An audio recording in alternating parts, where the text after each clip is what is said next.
नमस्कार मित्रांनो, तुमचं आजच्या ब्लॉगमध्ये स्वागत आहे। तर मित्रांनो, मी सकाळी उठल्यावरती पहिला चहा नाश्ता केला। चहा नाश्ता झाल्यावरती दुकान उघडलं।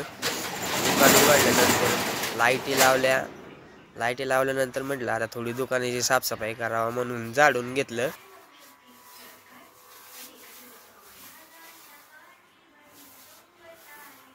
झाडून घेऊन झाल्यावरती म्हणलं थोडी साफसफाई करावा। लयच धूळ साचली होती। काल वारं आल्यामुळे ना काचवरती लय धूळ आली होती। डब्यांखाली डबे उचलून थोडी डब्यांखाली साफसफाई केली।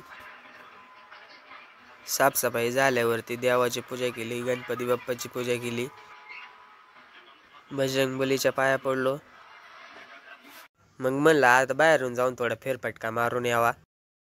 फेरफटका मारित होतो, पण तेवढ्यात राज तिथं काहीतरी खेळत होता। काय खेळत होता त्याचं त्यालाच माहिती।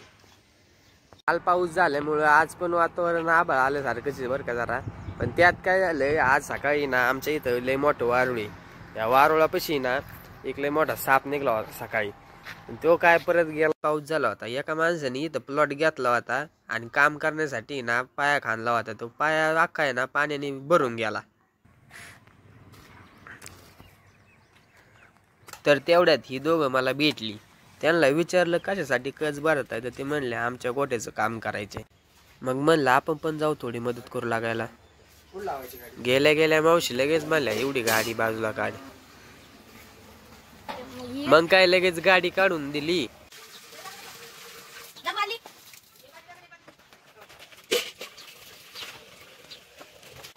बाकीची सगळी कामं उरकिस्तोवर तर पावसाने परत हजेरी लावली।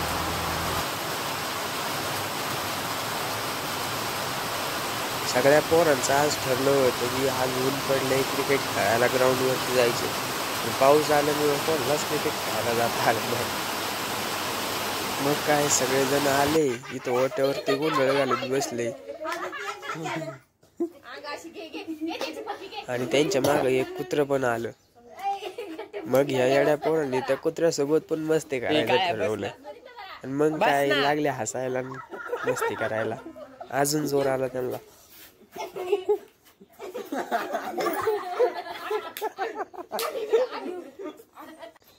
पाऊस बंद झाल्यावर राज परत पण त्या कुत्रीसोबत खेळत होता।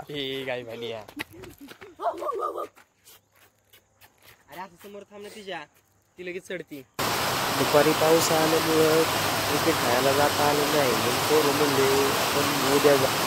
मित्रांनो, व्हिडिओ आवडला असेल तर व्हिडिओला लाईक करा, सबस्क्राईब करा आणि कमेंटमध्ये व्हिडिओ कसा होता ते पण सांगा।